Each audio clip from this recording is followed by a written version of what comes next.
ఇదంతా చేయకుండా number of functions కి వెళ్ళిపోతుంటది. నెంబర్ ఆఫ్ ఫంక్షన్స్ ఫామ్ లో ఏంటంటే బి పవర్ ఏ కి ఈక్వల్ అవుతుంది.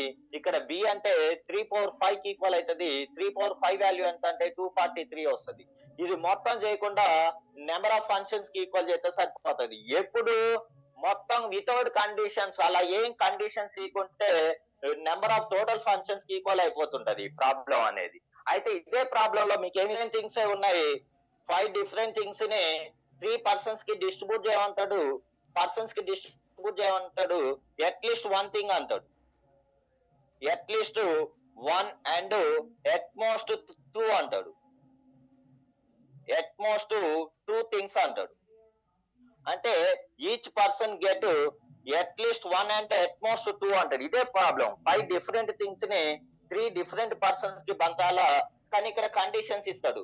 అట్లీస్ట్ 1 అండ్ అట్మోస్ట్ 2 అంటాడు. చూడండి, అలాంటి కేసెస్ లో ఏం చేయాలంటే ఇక్కడ ఎన్ని కేసెస్ ఫామ్ అయినాయి మనకి, మొత్తం 5 కేసెస్ ఫామ్ అయినాయి. చూడండి, ఈ 5 కేసెస్ లో దీనికి సూటబుల్ కేసెస్ ఎన్ని ఉన్నాయో రావాలి. దీనికి ఫార్ములా లేదు. కండిషన్స్ ఏమి ఇవ్వకుంటే ఇదంతా చేయాల్సిన అవసరం లేదు. టోటల్ ఫంక్షన్స్ అప్లై చేస్తే సరిపోతుంది. అలా కాకుండా అట్లీస్ట్ 1 అట్మోస్ట్ 2 అంటే ఇందులో ఏ కేసు వస్తుందో చూసుకోవాలా. ఇది అట్లీస్ట్ 1 ఫెయిల్ అయిపోతున్నది, ఇది అట్లీస్ట్ 1 ఫెయిల్ అయిపోతుంది కండిషన్. ఇది అట్లీస్ట్ 1 ఫెయిల్ అవుతుంది, అట్మోస్ట్ కూడా ఫెయిల్ అవుతుంది. ఇది అట్లీస్ట్ 1 ఫాలో అవుతుంది కానీ అట్మోస్ట్ 2 ఫెయిల్ అవుతుంది. చూడండి, ఇక్కడ 3 ఉంది కానీ మనకి ఏముండాలా, అట్మోస్ట్ 2 ఉండాలా. అంటే ఇందులో పాజిబుల్ అయ్యే కేసు ఏంటంటే ఇది ఒక్కటే ఫామ్ అవుతుంది. చూడండి, 2 2 1 ఒక్కటే యాడ్ అవుతుంది. అంటే ఈ ఒక్క కేసుని యాడ్ చేస్తే సరిపోతుంది. ఇలాంటి అట్లీస్ట్ అట్మోస్ట్ లో ఇస్తున్నాడు మనకి ఎగ్జామ్ లో. కాబట్టి ఈ టోటల్ ఫంక్షన్స్ మీద డిపెండ్ కాలేం మనం. అదే మనకి లక్కీగా కండిషన్స్ ఏమి ఇవ్వకుండా 5 థింగ్స్ ని 3 పర్సన్స్ కి డిస్ట్రిబ్యూట్ చేయమంటే టోటల్ ఫంక్షన్స్ అప్లై చేసి వచ్చేస్తుంది. కానీ అలా అడగట్లే మనకి ఎగ్జామ్ లో. ఇలాంటి కండిషన్స్ ఇస్తున్నాడు. అట్లీస్ట్ అట్మోస్ట్ ఇది ఇచ్చినప్పుడు ఇందులో సూటబుల్ సెట్ రావాలి. దీంట్లో వచ్చేసరికి ఇది ఒక్క కేసే వస్తుంది. అప్పుడు ఏమవుతుంది, 5 factorial by 2 factorial 2 factorial 1 factorial 2 factorial into 3 factorial add చేస్తే 90 అవుతుంది ఆన్సర్. 243 కాదు ఆన్సర్. ఇదే ప్రాబ్లం లో దీనికే అట్లీస్ట్ 1 అండ్ అట్మోస్ట్ 3 అన్నాడు అనుకో మా ప్రాబ్లం లో.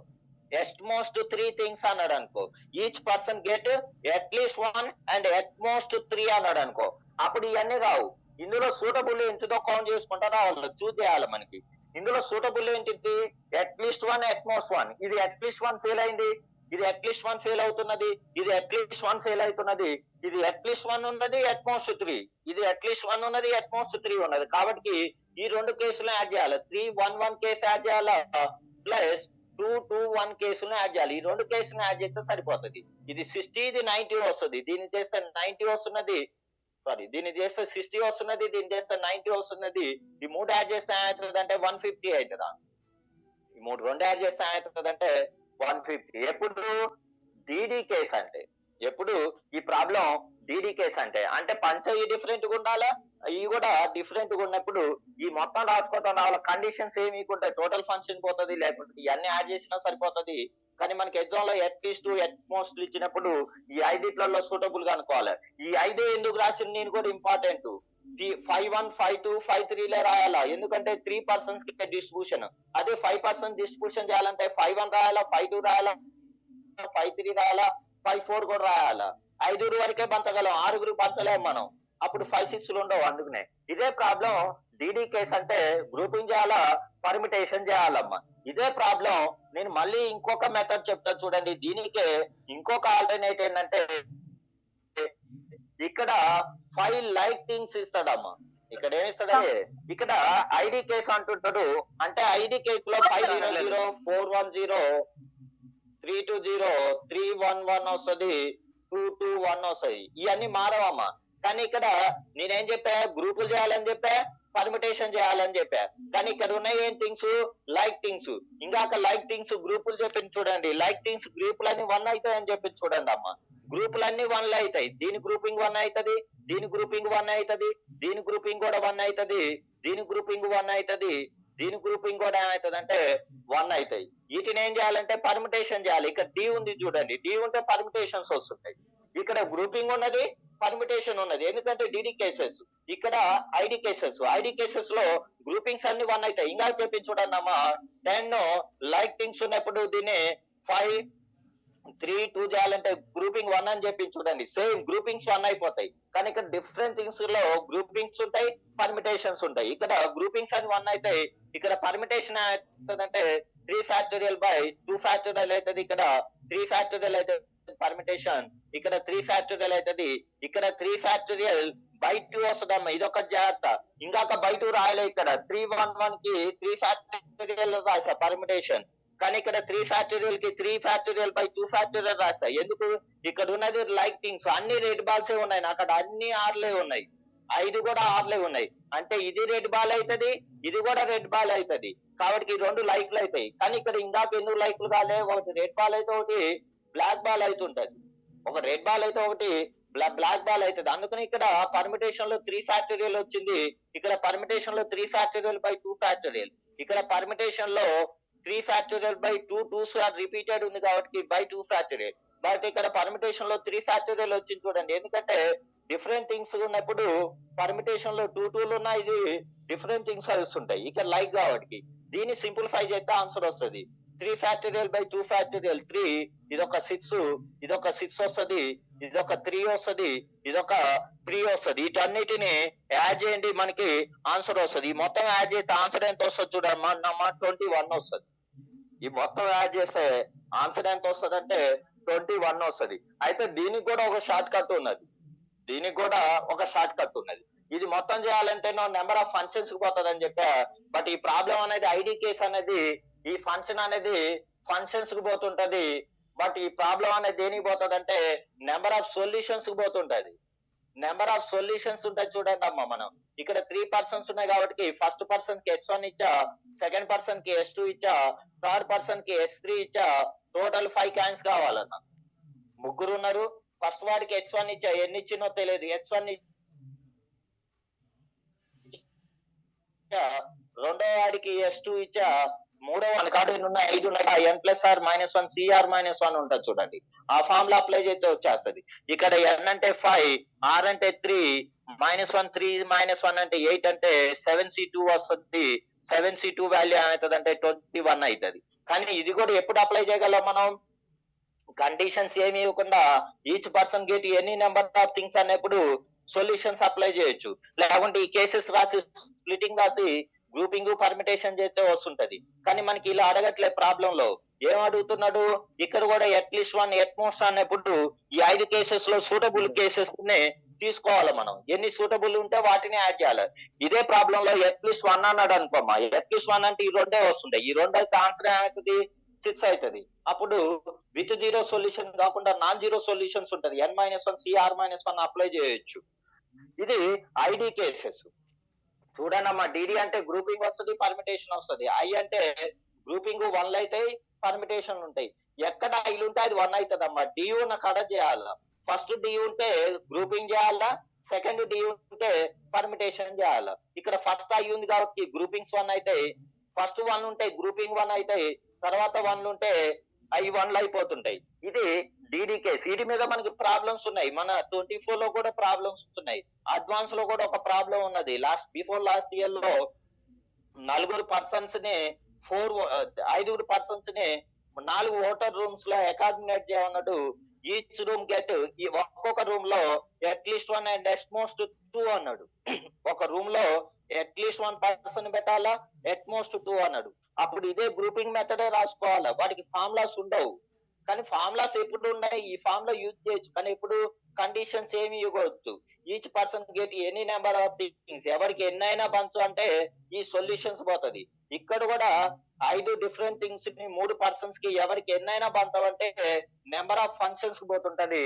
అలా కాకుండా అట్లీస్ట్ అట్మోస్ట్ ఇచ్చినంటే ఈ గ్రూపింగ్ మెథడే రాయాలి. ఇదే ప్రాబ్లం చూడండి అమ్మా. ఇంకో కేసు ఏమవుతుందంటే పర్సన్స్ ఐడెంటికల్ వస్తుంటారు, డిఐ కేసు వస్తుంది. ఇది ఏమవుతుందంటే డిఐ కేసు వస్తుంది. డిఐ కేసు అంటే ఇక్కడ ఓన్లీ గ్రూపింగ్ మాత్రమే ఉంటది. పర్మిటేషన్స్ ఏమైతాయి అంటే 1 అయిపోతుంటాయి. పర్మిటేషన్స్ అన్ని 1 అయిపోతుంటాయి. గ్రూపింగ్స్ మాత్రమే వస్తుంటాయి. ఇక్కడ గ్రూపింగ్స్ రాసి చూడండి, 5 factorial by 5 factorial, 5 factorial by 4 factorial 1 factorial, ఇక్కడ 5 ఫ్యాక్టోరియల్ బై 3 ఫ్యాక్టోరియల్ 2 ఫ్యాక్టోరియల్, ఇక్కడ 5 factorial by 3 factorial 1 factorial 1 factorial grouping రాసినప్పుడు వస్తుంది బైలో 5 factorial by 2 factorial 2 factorial 1 factorial ఇంతవరకు యాడ్ చేస్తే పర్మిటేషన్స్ 1 అయిపోతుంటాయి. ఎందుకు? సెకండ్ అయి ఉన్నది చూడండి, సెకండ్ అయి ఉన్నది అంటే 3 డిఫరెంట్ బాల్స్ ని 3 ఐడెంటికల్ బాక్సెస్ లో ఏమంటారు. 3 సేమ్ ఉన్న బాక్స్ లో ఏమన్నప్పుడు ఓన్లీ గ్రూపింగ్ చేస్తే సరిపోతుంది. పర్మిటేషన్స్ ఏమవుతుందంటే 1 అయిపోతుంది. అదే ఇంకోటి లాస్ట్ కేసు వస్తుంది, ఐఐ కేసు ఐడెంటికల్. అప్పుడు ఏమవుతుందంటే గ్రూపింగ్స్ 1 అవుతాయి, పర్మిటేషన్స్ కూడా 1 అవుతాయి. అంటే ఎన్ని వస్తాయి అన్నీ అవుతుంది ఆన్సర్. ఎన్ని వస్తే అన్ని అవుతుంటాయి. ఈ వెరీ వెరీ ఇంపార్టెంట్. అందులో మనకి డిడి కేసు ఐడి కేసు మీద ఎక్కువ ప్రాబ్లమ్స్ అడుగుతున్నారు. అయితే ఈ గ్రూపింగ్ రాయటం రావాలా మీకు, దానికన్నా ముందర స్ప్లిటింగ్స్ రాయటం రావాలి. ఈ స్ప్లిటింగ్స్ రాయటం రావాలా. ఇది కూడా ఫస్ట్ 5-1 రాయాలా, 5-2 రాయాలా, 5-3 రాయాలా. ఇష్టం వచ్చినట్టు రాస్తే పోతుంది, ఏది గుర్తుందో అది రాయకూడదు. ఒక ఆర్డర్ మెయింటైన్ చేస్తూ పోవాలి, అప్పుడు మాత్రమే మనకి ప్రాబ్లమ్స్ వస్తున్నాయి. ఐఐ కేసులో అన్ని 1-1 లో వస్తుంటాయి అమ్మా. దీన్ని సింప్లిఫై చేస్తే మీకు ఆన్సర్లు వస్తుంటాయి. బట్ ఇటు షార్ట్ కట్ ఫార్ములాస్ లేవు వీటికి మనకి. ఓకే, డిడి కేసుకున్నాయి, ఐడి కేసుకి షార్ట్ కట్స్ ఉన్నాయి. ఇయో సొల్యూషన్స్ పోతుంటాయి, ఇదో టోటల్ ఫంక్షన్స్ పోతుంటాయి. అట్లీస్ట్ 1 అనేది ఆన్ టూ ఫంక్షన్స్ పోతాయి. ఇక్కడ కూడా అట్లీస్ట్ 1 అంటే number of non zero solutions పోతుంటాయి. ఆ ప్రాబ్లమ్స్ ని ఉన్నది 6 ని 3 పర్సన్స్ కి పంపమన్నాడు, డిఫరెంట్ పర్సన్స్ కి. అప్పుడు ఏం చేయాలా? స్ప్లిటింగ్స్ ఆఫ్ 6-1 రాయాలా, స్ప్లిటింగ్స్ ఆఫ్ 6-2 రాసుకోవాలా, స్ప్లిటింగ్స్ ఆఫ్ 6-3 రాయాలా, స్ప్లిటింగ్స్ ఆఫ్ 6-3 లేదు, 6-4 రాయాల్సిన అవసరం లేదు. 1 అంటే ఇది 6 అవుతుంది, 6 in 2 పార్ట్స్ చేయాలంటే 1-5 అవుతుంది, 4-2 ఇదో తగ్గాలా, దాన్ని ఒకటి పెంచాలమ్మా, 3-3 అవుతుంది. దీని ఒకటి మంచి పక్కన రాసుకోవాలా, దీని ఒకటి తగ్గితే దానికి రాయాలా, దీని ఒకటి తగ్గితే దానికి రాయాలా. నెక్స్ట్ 6-3 అంటే దీని ఒకటి తగ్గించాలా, 3 పార్ట్స్ ఉంటాయి కాబట్టి దీని ఒకటి తగ్గితే 4-1-1 అవుతుంది. మళ్ళీ దీని ఒకటి తగ్గియండి, దీని ఒకటి తగ్గిస్తే ఏమవుతుంది 3, దాన్ని తీసుకుపోయి దీనికి జాయిన్ చేయండి. ఈసారి దీని ఒకటి తగ్గియండి, దీని ఒకటి తగ్గిస్తే ఏమవుతుంది 2-2-2 అవుతుంది. స్ప్లిటింగ్స్ 6-1 స్ప్లిటింగ్, 6-2 స్ప్లిటింగ్, 6-3 స్ప్లిటింగ్స్. వీటిని ఈ డిఫరెంట్ థింగ్స్, ఈ కూడా డిఫరెంట్ అంటే గ్రూపింగ్ చేయాలా, పర్మిటేషన్ చేయాలా. అంటే రిమైనింగ్ 2 జీరోలు ఉన్నాయి, ఇక్కడ 1 జీరోలు, ఇక్కడ 3 ఉండాలి కాబట్టి దీని గ్రూపింగ్ చేస్తే 6 ఫ్యాక్టోరియల్ బై 6 ఫ్యాక్టోరియల్ అవుతుంది. దీని grouping 6 factorial by 5 factorial 1 factorial అవుతుంది. దీని గ్రూపింగ్ 6 ఫ్యాక్టోరియల్ సొల్యూషన్స్ వచ్చినాయి చూడండి. దీనికి ఇంకేమైనా వస్తాయి, అది కూడా పాజిటివ్ ఇంటీజర్ సొల్యూషన్స్ అమ్మా. పాజిటివ్ ఇంటిగ్రల్ సొల్యూషన్స్ అంటుంటారు. మనకి ఫ్రాక్షన్ వాల్యూస్ కావు. ఫ్రాక్షన్ వాల్యూస్ అంటే ఇన్ఫినిటీ ఫామ్ అవుతుంటాయి. నెంబర్ ఆఫ్ ఇంటిగ్రల్ సొల్యూషన్స్ ఎన్ని వచ్చినాయి చూడండి, 1 2 3 4 5 6 వచ్చినాయి. ఇదే ఫార్ములా, ఈ ఫార్ములాస్ చేయొచ్చు. ఇక్కడ n ఈజ్ ఈక్వల్ టు 5 అవుతుంది, ఆర్ వాల్యూ ఏమవుతుంది అంటే 2 ఉంటాయి, 1 2 కాబట్టి ఫార్ములా ఏంటిది n plus r minus 1 C R minus అమ్మ. ఇంకా గుర్తుపెట్టుకోండి, r minus 1 r minus 1 binomial లో నెంబర్ ఆఫ్ టర్మ్స్ కూడా ఇదే ఫార్ములా. బైనామిల్ లో మనకి నెంబర్ ఆఫ్ టర్మ్స్ కూడా ఇదే ఫార్ములా యూజ్ అవుతుంది. 7 అంటే 6-1 అవుతుంది, 6 వస్తాయి చూడండి. సొల్యూషన్స్ ఎన్ని వచ్చినాయి, 6 వచ్చినాయి. ఈ మొత్తాన్ని కలిపి ఏమంటారంటే number of positive integral solutions అంటుంటారు. ఈ రెండింటిని ఏమంటారంటే జీరో సొల్యూషన్స్ అంటారమ్మా. ఎందుకంటే ఎక్స్ వాల్యూ అన్న వై వాల్యూ అన్న ఏదైనా ఒక వాల్యూ జీరో ఉంటే వాటిని జీరో సొల్యూషన్స్ అంటారు.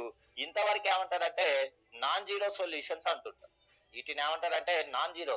విత్ జీరో అంటే టోటల్ అని అర్థం. ఇదే ప్రాబ్లం లో number of non zero solutions అడుగుతుంటాడమ్మా. నాన్ జీరో సొల్యూషన్స్ అడుగుతాడు. Non zero solutions formula n-1 C R -1 అంటే ఈ 4 రావాలా. ఈ అవసరం లేదన్నప్పుడు ఫార్ములా n-1 సిఆర్ -1. ఇదే ప్రాబ్లానికి n అంటే 5-1 సిఆర్ -1 అప్లై చేస్తే ఆర్ వాల్యూ ఇక్కడ 2 అమ్మ, 4C1 అవుతుంది. 4C1 అంటే 4, 1 2 3 4. ఈ 4 నాన్ జీరో సొల్యూషన్స్ అంటారు. మొత్తాన్ని కలిపి number of positive integral solutions అంటాడు. మొత్తం అడిగితేనో n plus r -1 C R -1 formula use చేయాలా. అలా కాకుండా నాన్ జీరో సొల్యూషన్స్ అడిగిన h is greater than or equal to 1. But ఇక్కడ xi is greater than or equal to 0 అంటే xi వాల్యూస్ 0 ఉండొచ్చు, 0 కన్నా ఎక్కువ అయినా ఉండొచ్చు. బట్ ఇక్కడ xi is greater than or equal to 1. h value 1 కానీ ఎక్కువ ఉండాలి, జీరోలు ఉండకూడదప్పుడు n-1 సిఆర్ -1 ఫార్ములాస్ యూజ్ అవుతాయి. ఈ నెంబర్ ఆఫ్ సొల్యూషన్స్ యూజ్ అవుతాయి. బట్ ఎక్కడి నుంచి వస్తాయంటే మనకి బైనామిల్ నుంచి వస్తుంటాయి ఫార్ములాస్. అలా కాకుండా వీటికి ఇంకా కోప్షన్స్ వస్తుంటాయమ్మా. For example number of solutions of మనకి ప్రీ వెహికల్ ప్రాబ్లం లో 3x + 5 + z = 24 ఇచ్చిండు. నెంబర్ ఆఫ్ సొల్యూషన్స్ అడిగి problem. Number of positive integral solutions అడుగుతాడు. బట్ ఇక్కడ కోప్షన్స్ లేనప్పుడే ఈ ఫార్ములా. ఇక్కడ కోప్షన్స్ లేనప్పుడే ఈ ఫార్ములా. కోప్షన్స్ ఉన్నప్పుడు ఏం చేయాలి? కొన్ని టెక్స్ట్ బుక్ లో వెరిఫికేషన్ మెథడ్ కూడా చేస్తుంటారు. 24 - 3x రాసి x వాల్యూ 0 అయినప్పుడు, x వాల్యూ 1 అయినప్పుడు, x వాల్యూ 2 అయినప్పుడు అలా రాసుకోవచ్చు. x వాల్యూ 1 అయితే y + z ఏమవుతుందంటే 24 అవుతుంది. మళ్ళీ వీటికి ఈ సొల్యూషన్స్ ఫార్ములా. అదే x వాల్యూ 1 అయితే y + z 21 అవుతుంది. మళ్ళీ దీనికి ఇదే ఫార్ములా అప్లై చేయాలి. అదే y + x వాల్యూ 2 అయితే y + z 6 పోతే ఏమవుతుందంటే